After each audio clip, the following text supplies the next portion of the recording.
Shalom, senang sekali bisa kembali melayani Anda hari ini. Hari ini saya akan khotbah tentang good hesitation. Rasa sungkan yang baik. Rasa sungkan yang baik. Beberapa waktu lalu saya khotbah tentang rasa sungkan. Ada rasa sungkan yang gak baik. Amsal 29 ayat 25 bilang, takut kepada orang mendatangkan jerat. Tetapi siapa percaya kepada Tuhan dilindungi. Nah, ada rasa sungkan yang gak baik. Contohnya, sungkan atau takut sama manusia, itu gak baik. Seringkali kita sungkan sama orang, kita melukai orang yang kita sayang. Kita sungkan sama teman, kita mengorbankan pasangan. Ada rasa sungkan yang gak baik. Tapi hari ini saya mau khotbah tentang rasa sungkan yang baik. Rasa sungkan yang baik itu membuat kita jadi sopan. Rasa sungkan membuat kita ngerti sopan santun, membuat kita menguasai diri kita, dan membuat kita disiplin. Contoh, ada orang yang sungkan terlambat. Itu hal yang baik, amin. Ada orang yang gak tepat waktu, karena gak menghargai orang. Tapi ada orang yang, aduh jangan sampai terlambat dong. Aduh, saya paling gak mau terlambat, jadi saya suka panik gitu kalau misalnya nungguin orang yang meeting. Ayo dong, cepetan dong, gak enak ditungguin orang. Kalau bisa kita nunggu orang, jangan orang tunggu kita. Sungkan terlambat, itu bikin orang tepat waktu, which is good. Sungkan yang baik, yang kedua contohnya, kita sungkan udah dipercaya orang, jangan sampai yang kita kerjain gak berhasil. Itu sungkan yang bagus. Misalnya kita terima dana dari investors. Orang percaya sama kita. Kita gak mau orang kecewa. Kita lakukan yang terbaik supaya apa yang dipercayakan orang itu kita bisa pertanggungjawabkan. Itu sungkan yang baik. Yang ngerti katakan amin. Ada lagi, kita sungkan udah dibantu orang, jadi kita kerja sungguh-sungguh. Contoh, saya ditanya gini, apa sih yang memotivasi Ibu Heni sehingga Ibu mau kurus? Jadi sebenarnya kan saya pernah cerita bahwa saya doa nih, Tuhan saya pengen kurus gitu, tapi susah banget. Doyan makan, susah ngerem mulut ya kan. Kalau udah gendut tuh susah kurus. Serius ya, saya udah ngalamin soalnya. Jadi saya frustasi lihat perut sendiri. Jadi saya selalu marahin perut saya. Saya bilang sama perut saya, I hate you, I don't want you, go away. Tapi tentu dimarahin, dia gak mau pergi. Saya udah doa sama Tuhan. Terus one day Tuhan jawab doa saya di endorse sama Dermaster. Nah, apa yang bikin saya kok berhasil? Saya kasih tahu, karena rasa sungkan. Saya sungkan, mereka udah endorse saya dengan treatment yang begitu mahal. Kalau saya sampai nggak sungguh-sungguh melakukan bagian saya nggak akan kurus. Apa yang bikin orang nggak berhasil ikut program diet adalah bukan salah obatnya, tapi salah mulutnya. Nggak mau ngurangin makan. Gak mau olahraga. Percuma, obatnya mahal kayak apapun. Ada yang satu paket 15 jutaan itu kan. Kalau Anda gak merubah pola makan, pola tidur, pola hidup, olahraga, gak bakal kurus. Nah, karena sungkan, setiap bulan saya harus laporan sama dokter. Saya sungkan, karena begitu datang, semua suster udah senyum-senyum lihat saya. Udah minta foto. Dokter-dokter juga ternyata ada yang jemaat iji. Jadi saya malu dong kalau saya gak kurus. Jadi saya sungkan banget. Jadi biarpun itu bakmi begitu enaknya, saya nahan mulut, cuma ambil 3 suap. Waktu mau makan nasi, saya tuh suka makanan Batak. Mungkin tidak alam roh saya tuh keturunan Batak kayaknya. Udah ngomongnya kenceng ya kan. Saya suka banget makanan Batak. Kalau udah ketemu ayam andaliman, sawi pahit lalap, ya kan? Apa tuh? Lapo, BPK, my God, Mak News. Saya kasih tahu, mertua lewat, gua nggak tahu. Itu nasi udah pasti banyak dan pakai tangan. Sedap. Yang suka BPK juga katakan haleluya. Oh semua. Jadi berat banget waktu diet, saya dikasih, jadi pola makannya kayak gini. Kan banyak yang nanya, Bu Heni mau kurusin badan gimana? Ada yang mau tahu? Katakan amin. Yes, saya kasih tahu. Siap nggak berubah? Gue timbang tiap minggu ya, biar sungkan. Pagi cuma boleh makan telur putih 2. Dan boleh minum susu protein coklat. Biasanya dikasih sama Dermaster, udah termasuk paketnya. Nah karena takut gendut saya nggak minum susunya. Saya ganti kopi hitam pahit. Lah kesukaan saya. Terus saya tambah roti tawar gandum 1 tanpa apapun. Dibakar gitu aja. Itu makan pagi saya. Makan siang, itu nasi cuma 2 sendok. Katakan wow. Nasi itu kesukaan saya. Apalagi nasi panas. I love it. Tapi waktu disuruh ngurangin nasi, 2 sendok tuh kayak, ini makan gak sih? Terus daging cuma gak boleh digoreng. Boleh air fryer, boleh dipanggang, boleh direbus, boleh dikukus. Asalkan gak ada minyak. Gak boleh makan kulit ayam. Jadi makan ayam dada atau daging hanya 100-200 gram. B2 boleh? Boleh, tapi gak boleh sering. Dan lean ngerti ya? Dagingnya aja tanpa lemak. Pork belly gak boleh bos. Apalagi yang kriuk-kriuk, forget it. Jadi kita makan yang daging aja. Itu cuma 200 gram. Sayur semangkok. Wajib. Karena sayur ternyata bahan untuk mengolah lemak di tubuh kita. Jadi saya makan sayur 1 salad gitu atau sayur apapun lah. Tidak tanpa minyak ya. Kalau mau pakai olive oil 1 sendok. Atau gak usah sama sekali. Saya suka lalap. 1 mangkok atau 1 piring. Nah siang malam polanya sama. Lapar nggak? Lapar banget. Nah boleh ngemil, makan buah, tapi tidak boleh yang manis-manis, yang kecil-kecil nggak boleh. Anggur forget it. Ternyata selama diet, saya nggak boleh makan alpukat, nggak boleh makan durian, nggak boleh makan anggur. Anggur itu dari buah sampai minumannya, bye-bye. Apapun yang manis, yang karbo, yang minyak, itu stop.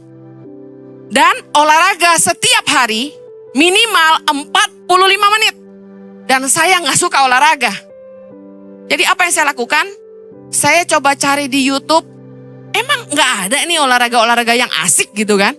Jadi saya coba cari apa gitu. Akhirnya saya temukan olahraga yang saya suka itu kardio. Ngikutin orang gerak-gerak. Yes, 1, 2, you can do it, come on, don't let it go, okay. Yeah, nah saya suka tuh. Udah saya ikut tiap pagi, 45 minutes. Pak Jojo treadmill sejam, push up 100 kali, sit up 100 kali. Gua sih gak ikut deh. Tapi yang penting saya kurus. Turun lumayan lah, 14 kilo Maya. Nah, haleluya. Nah, kenapa saya segigih itu? Padahal berat gak kira-kira? Berat gak yang doyan Indomie kayak saya? Yang doyan bakmi? Yang suka lapo, BPK? Berat banget. Mau nangis. Tapi saya jabanin. Why? Karena sungkan. Sama dokter yang ngecek timbangan saya. Tiap bulan. Saya diukur, lingkar tangan, lingkar perut, lingkar paha, dan ditimbang. Terus kalau naik dikit saya bilang ini, aduh bajunya berat nih. Stres banget mau ditimbang. Jadi ada yang mendrive saya harus kurus. Kenapa? Mereka udah treatment saya free. Jangan sampai saya gak kurus. Kita lihat Amsal 23. Mengajarkan kita tentang rasa sungkan yang baik. Saya baru mulai khotbah ya. Amsal 23 ayat 1-5. Kita baca sama-sama. 3, 2, 1. Bila engkau duduk makan dengan seorang pembesar, perhatikanlah baik-baik apa yang ada di depanmu. Taruhlah sebuah pisau pada lehermu, bila besar nafsumu. Jangan ingin akan makanannya yang lezat, itu adalah hidangan yang menipu. Jangan bersusah payah untuk menjadi kaya, tinggalkan niatmu ini. Kalau engkau mengamat-ngamatinya, lenyaplah ia, karena tiba-tiba ia bersayap, lalu terbang ke angkasa seperti Raja Wali. Sebelum saya bahas tentang ayat 1, 2, 3, saya cuma mau kita lihat ayat keempat. Apa hubungannya diajak makan sama pembesar dengan niat menjadi kaya? Kayak gak nyambung gak sih ayat 45? Bisa ngerti gak? 1-3, oke, kita ngerti. Kalau kita diajak makan sama orang kaya, pembesar, penguasa, orang-orang besar lah ya. Kita harus taruh pisau pada leher kita, artinya menguasai diri, jangan rakus ya kan, kita paham itu. Ketiga, jangan ingin akan makanannya lezat, itulah hidangan yang menipu. Artinya gini, waktu kita makan sama orang itu sambil lagi nguji kita. Tapi ayat 45, jangan bersusah payah untuk menjadi kaya, tinggalkan niatmu. Kalau engkau mengamat-ngamatinya, lenyaplah, tiba-tiba dia bersayap, terbang ke angkasa seperti Raja Wuli. Maksudnya apa? Maksudnya ini, waktu kita tuh dekat sama orang kaya, waktu kita diajak makan, yang artinya bangun hubungan sama orang kaya, sadar nggak sadar, sebagai manusia, manusiawi banget, kalau kita berharap kita bisa dapat kangtau dari orang ini. Ketika kita diajak makan sama orang, biasanya kita bertanya-tanya, ada angin apa dia ngajak gue makan, betul? Waktu kita dekat dengan orang kaya, sadar nggak sadar, ada sedikit desire tersisip di hati kita. Kita ngarepin, kalau gue sampai susah dia bisa tolong gue. Dia bisa kasih kangtau, kasih project. Dia bisa bantu kita kalau kita butuh.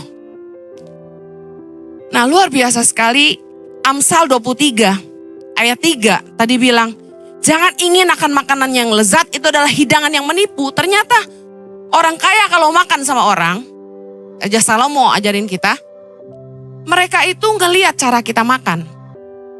Dari cara kita makan, orang bisa menilai siapa kita. Orang bisa menilai kita rakus apa enggak. Dari mana? Mari kita belajar. Dari cara kita makan, dari cara kita menerima kebaikan orang, orang bisa menguji kita. Mari belajar miliki rasa sungkan yang baik. Amsal 23 ayat 1-2. Dikatakan, bila engkau duduk makan dengan seorang pembesar, perhatikanlah baik-baik apa yang ada di depanmu. Taruhlah sebuah pisau pada lehermu. Bila besar nafsumu. Poin yang pertama yang kita harus ingat baik-baik adalah gini. Jangan serakah. Jangan rakus. Kita harus punya rasa sungkan supaya kita sopan. Tidak semua orang yang ngajak kita makan itu tulus sama kita. Kalau kita baca di bawahnya. Jadi hati-hati waktu Anda diajak makan sama orang besar. Kuasai dirimu. Jangan permalukan dirimu. Jangan serakah, jangan rakus. Pernah beberapa kali saya lihat orang-orang yang diajak makan. Itu serakah. Sebenarnya mereka tidak habis. Makanya dalam etika menerima jamuan makan, kita tuh harus pesan sesuai porsi. Saya pernah ngajak orang makan. Mereka pesan, suami istri ini, satu orang pesan 2 macam. Suaminya 2, istrinya 2. Pesan minum juga 2-2. Saya dengar ada yang bilang, buset, kenyataan. Kita yang neraktir juga kaget ya kan. Tapi ini, kata firman Tuhan, kalau kamu makan jangan rakus. Kuasai dirimu. Anda harus tahu makan bersama dengan raja-raja tuh menunya beda. Yang paham katakan amin. Makanan yang Anda jarang makan, makanan yang Anda mungkin gak pernah makan, Anda makan saat itu. Orang bisa lihat Anda kampungan atau enggak. Hal pertama yang mama saya ajarin waktu saya beranjak dewasa adalah cara makan steak. Karena gak semua orang tahu cara pegang garpu dan pisau. Yang sekolah hospitality pasti ngerti. Gak semua orang ngerti sendok yang kecil, garpu yang kecil buat apa. Ya kan? Yang di atas itu buat apa? Nah, diundang makan sama orang kaya, orang besar, orang berpengaruh, atasan. Ingat, Anda harus menguasai diri. Apa yang kita bisa belajar dari ini? Bukan hanya soal makanannya, tapi soal ini. Tidak semua pintu yang terbuka itu untuk kita. Tidak semua tawaran yang menggiurkan itu harus kita terima. Saya duduk bersama konglomerat satu hari. Dia bilang gini sama saya, Hen, lu ngomongnya lu gue. Padahal dia udah umurnya udah jauh di atas saya. Lu bantu gue aja. Yayasan lu kan kecil. Lu bantu yayasan gue.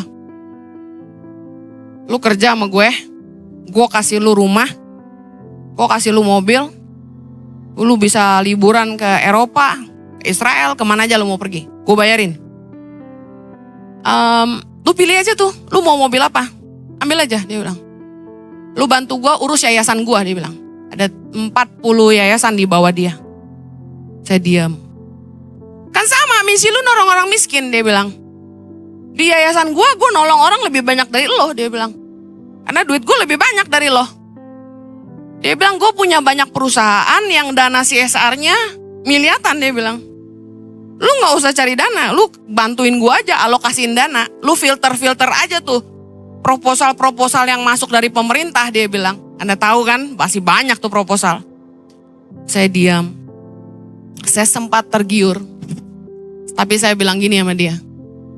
Pak, saya gak kerja deh, tapi saya bantu Bapak. Karena di yayasan saya juga, Tangan Pengharapan, saya gak ambil gaji. Karena saya nolong orang miskin itu karena panggilan, bukan buat cari uang. Jadi gini aja, saya bantuin Bapak deh. Supaya tikus-tikus di yayasan Bapak tidak makan duit Bapak. Jadi saya sempat bantuin dia sekitar 2 tahun kalau gak salah. Nah, saya bikinin sistem yayasannya, saya bikin SOP. Saya rapiin proposal-proposal yang masuk dari semua instansi pemerintah, saya yang audit. Saya coret ini gak perlu, ini gak masuk akal, saya coret-coret semua karena saya udah biasa. Dia senang banget sama saya, dia mau kirim saya ke Filipina untuk bangunin rumah waktu zaman banjir kemarin itu, beberapa tahun yang lalu. Nah tapi waktu dia tawarin saya uang, rumah, dan mobil semua, saya tolak. Bukan sok, tapi saya percaya gini, tidak semua pintu yang terbuka itu untuk kita. Tidak semua tawaran yang menggiurkan itu harus kita makan. Orang bisa lihat kita rakus atau enggak. Kadang-kadang gini, kita udah kenyang sebenarnya. Tapi waktu orang tawarin kita makan, kita tetap ambil. Pernah gitu? Sudah makan? Sudah. Mau makan? Mau. Orang bisa lihat kita rakus atau enggak. Apa hikmatnya? Anda sebenarnya sudah diberkati. Tapi ketika ditawari sesuatu yang sebenarnya Anda tahu ini kayak bukan buat saya deh. Tapi Anda tetap ambil karena serakah. Kita akan berhadapan sama orang-orang besar. Pelajaran nomor 1, jangan serakah. Yang kedua, jangan aji mumpung. Kita harus punya rasa sungkan supaya sopan.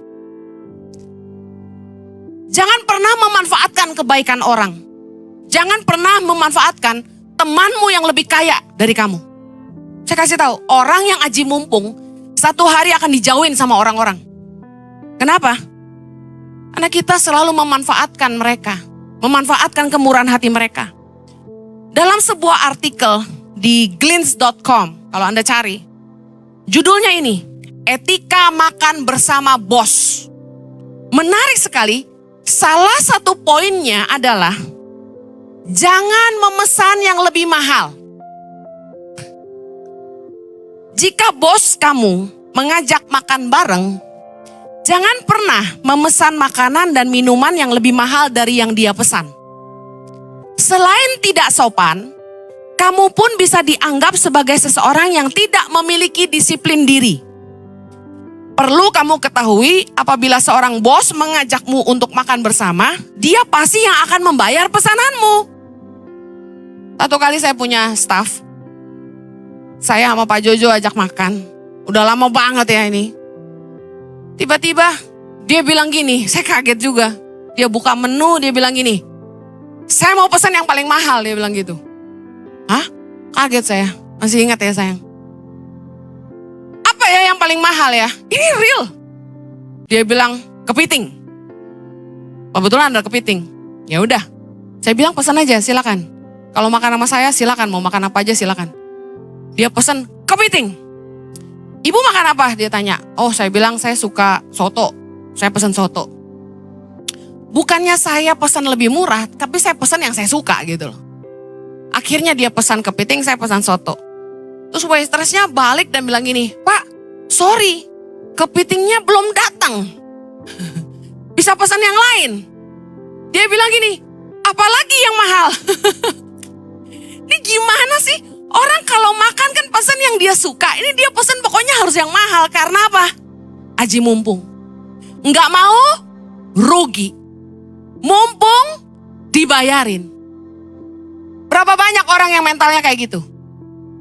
Udah tahu ditraktir orang, tapi aji mumpung. Udah pesen yang paling mahal, pesen paling banyak, nggak bayar lagi.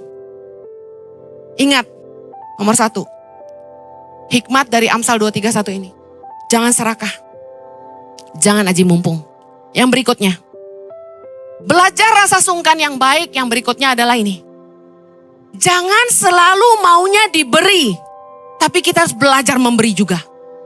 Kisah Rasul 20 ayat 35 berkata, dalam segala sesuatu telah kuberikan contoh kepada kamu bahwa dengan bekerja demikian, kita harus membantu orang-orang yang lemah dan harus mengingat perkataan Tuhan Yesus, sebab ia sendiri telah mengatakan, baca sama-sama, adalah lebih berbahagia memberi daripada menerima.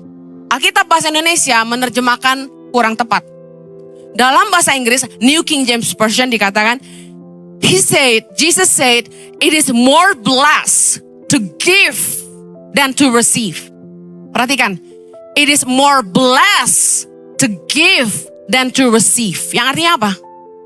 Terlebih berkat memberi daripada menerima. Why? Orang yang bisa memberi adalah orang-orang yang diberkati. Katakan amin. Orang-orang yang bisa memberi adalah orang-orang yang diberkati. Katakan amin. Orang yang selalu punya mental maunya diberi, itu gak diberkati. Kalau Anda mau belajar rasa sungkan yang baik, tanamkan pada pikiranmu, jangan cuma mau diberi, Anda juga harus memberi. Jangan maunya dibayarin terus kalau makan sama temen. Gak apa-apa Ci, dia lebih kaya dari saya. Udah, biasanya juga dia yang bayar. Udah, makan aja terus, dibayarin aja terus. Harus punya rasa sungkan supaya kita gak diomongin orang. Amin? Katakan manusia tetap manusia. Manusia mana yang gak akan ngomong kalau kita kayak gitu terus? Orang juga tahu, dasar muka gratisan lo gitu kan? Jangan maunya dibeliin ini itu, ditraktir makan terus. Kalau kemana-mana, ngarepnya dibayarin terus. Aneh manusia itu. Kalau udah berteman sama orang kaya, kayak udah filosofinya gitu loh. Ya lu lebih kaya, lu yang bayarin gua lah. Ya lu udah kaya, lu yang bayarin makan lah. Kita mau jalan-jalan ke luar negeri, ya lu ya bayarin gua lah. Kayak mentalnya gitu. You know? Jangan. Miliki rasa sungkan supaya Anda tidak diomongin orang. Jangan maunya diberi. Jangan sukanya dibayarin terus. Saya sama Pak Jojo biar gak kaya ya, dari dulu ya. Kita makan sama orang kaya, konglomerat sekalipun, kita bayarin loh. Satu kali ada orang kaya kita bayarin makan, dia kaget. Dia bilang gini sama saya sama Jojo. Selama saya hidup puluhan tahun, umurnya udah hampir 70. Baru kamu nih pendeta yang bayarin saya makan. Tuhan kita kaya, kita gak boleh jadi pengemis. Amin. Haleluya. Lo kok gak tepuk tangan sih, parah loh. Gembalanya gak disemangatin. Bayangin, orang tuh sampai shock. Ada yang bayarin dia makan, saking apa? Berarti apa? Berarti banyak orang Kristen yang selama ini makan sama dia gak pernah mau bayar. Karena satu mindsetnya, lu kan kaya, lu yang bayar. Firman Tuhan berkata, terlebih berkat memberi daripada menerima. Saya sama Pak Jojo, dibayarin orang pergi ke luar negeri. Saya udah pernah ceritakan. Tahun lalu ke Amerika. Tahun ini kemarin itu kita dibayarin ke Kanada. Kita bayar. Makan di mana kita bayar. Makan di mana kita bayar. Berantem sama yang punya. Kemarin kita ke New Zealand. Ke rumah salah satu leader ICI online. Makan di restoran sama tim ICI Worship. Makan kan rame kan. 12 orang. Bayar kita. Rebutan. Di supermarket. Saya bilang pegang dia. Saya yang bayar. Kan yang makan tim saya. Masa dia yang bayar. Dia udah kasih rumahnya buat kita tinggal gitu loh. Saya sama Pak Jojo diterbangin sama orang berangkat ke luar negeri. Kita menghargai. Orang udah keluar duit banyak bayarin tiket kita. Siapin tempat tinggal buat kita. siapin mobil buat kita. Kita isi bensinnya, kita cuci mobilnya, kita bayarin makan. Orang itu sampai bilang gini, jangan lagi ya. Jangan lagi apa? Dia lagi kemana? Saya cepet-cepet ke kasir. Pokoknya mereka kaget-kaget. Kapan bayarnya? Udah bayar, tenang aja. Balikin Pak duitnya. Jangan, saya bilang. Kita gak mau sampai nama Tuhan dipermalukan. Karena attitude orang yang aji mumpung. Kita bukan mental gratisan. Amen. Yuk, miliki rasa sungkan yang baik. Supaya kita sopan.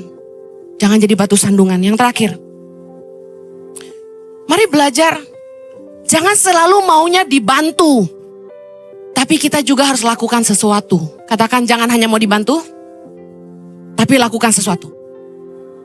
2 Tesalonika 3 ayat 7. Sebab kamu sendiri tahu bagaimana kamu harus mengikuti teladan kami. Karena kami tidak lalai bekerja di antara kamu.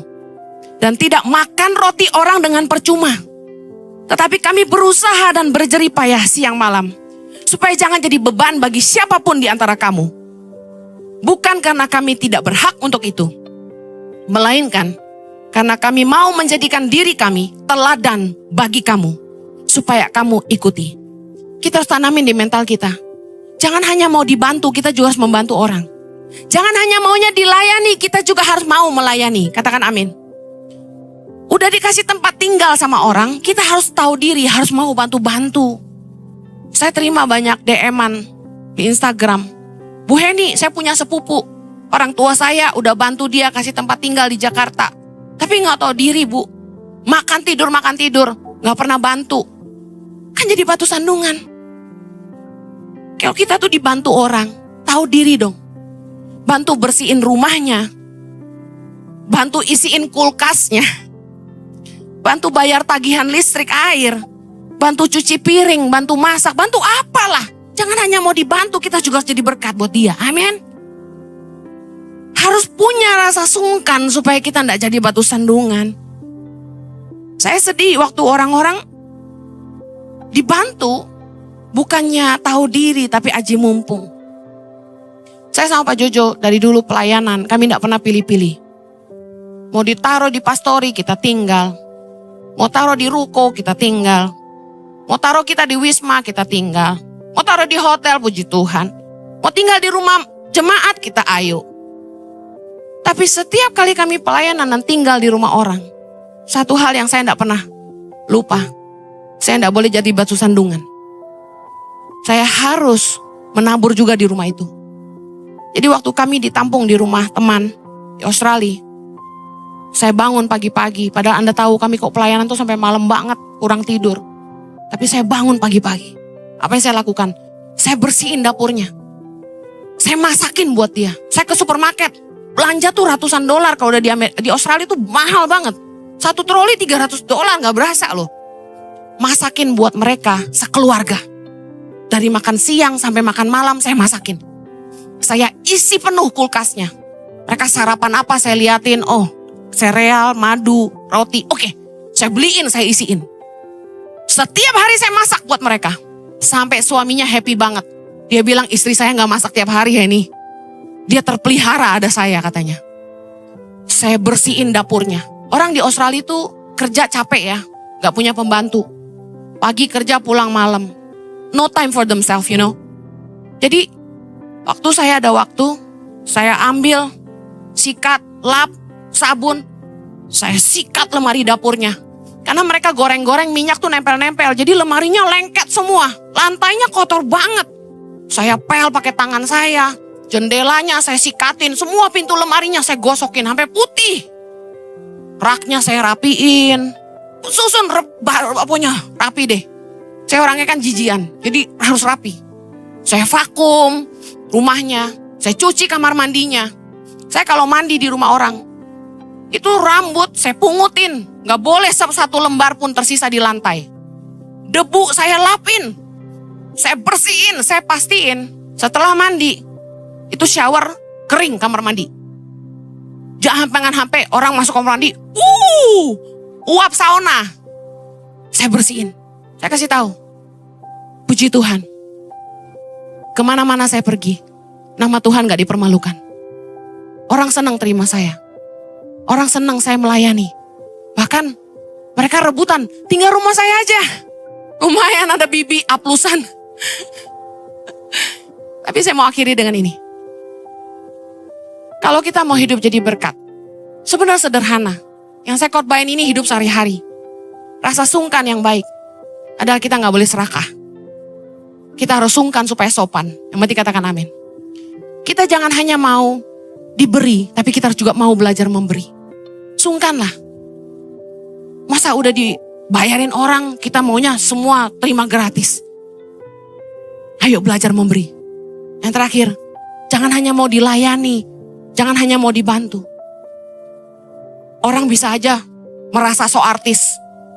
Segue gini loh, masa dikasihnya di rumah orang, segue gini loh. Masa gak dianterin jalan-jalan, gak diantar makan, no. Melayani. Barang siapa ingin jadi terkemuka, barang siapa ingin jadi yang terbesar, hendaklah jadi hamba bagi semua. Artinya apa? Jangan jadi batu sandungan. Kita harus hidup saling melayani. Amen. Anda diberkati? Sebenarnya ada slide cepat untuk etika jamuan makan. Kalau boleh tayangin cepat.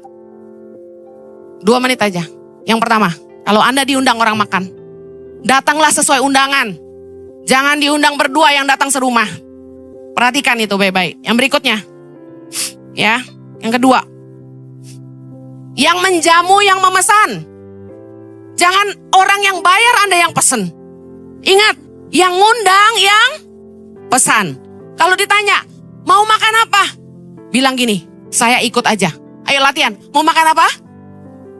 Pinter. Yang ketiga, jangan memesan menu yang lebih mahal dari yang ngundang. Dengerin dulu yang ngundang pesan apa. Kalau dia gak pesan kepiting, Anda jangan pesan kepiting. Ingat itu. Yang berikutnya, yang keempat. Makan gratis itu cuma ada waktu orang ngundang kita peresmian. Betul? Setelah itu tolong bayar. Biar lu kate itu restoran saudara, teman baik, mertua, bayar bos. Jangan minta gratis, apalagi diskon. Yang berikutnya, jangan memesan minuman yang mahal ketika diundang orang makan. Anda biasanya di rumah minum air putih, filter pula. Kenapa mesti pesan orange juice? Gaya banget. Saya kalau ditraktir orang makan, saya selalu pesan minuman yang paling murah di menu itu. Saya pesan teh aja kalau saya lihat air mineralnya mahal. Ada kan air mineral yang gak masuk akal kan? Anda tahu saya selalu bawa botol air kemana-mana. Soalnya anak-anak saya sampai sekarang, saya kasih tahu, tas selalu isi air. Kalau di restoran, air itu terlalu mahal, gak worth it dibayar. Di rumah banyak. Amen? Lu mendingan pesan orange juice sekalian. Berikutnya, jangan berdagang tapi bangun hubungan. Kalau orang ngajak kamu makan, artinya mereka pengen bangun hubungan sama kamu. Yang terakhir, jangan pesan buat bawa pulang. Kalau diundang orang makan itu, no take away please. Kecuali begini, tuan rumah pesan kebanyakan, lalu sisa, terus dia tawarin mau dibawa pulang. Boleh pak kalau gak ada yang mau. Silakan. Gak munafik kan? Tapi jangan begini. Anak saya di rumah 3. Ini sop buntutnya enak banget. Kayaknya anak saya suka. Apa bisa pesan? Tolong ya, tahu diri ya. Saya pernah makan di sebuah restoran. Sop buntutnya enak banget. Dan saya kepengen anak saya juga makan. Apa yang saya lakukan? Saya pura-pura ke toilet. Saya bawa dompet, saya ke toilet, terus saya ke kasir. Tolong take away sop buntut 3, saya bayar sekarang. Kalau lu mau take away, lu bayar. Jangan aji mumpung. Kenapa? Firman Tuhan berkata, harus pakai ayat nih, supaya saya gak bilang sesat. Roma 14 ayat 20. Baca sama-sama ayat terakhir. 3, 2, 1.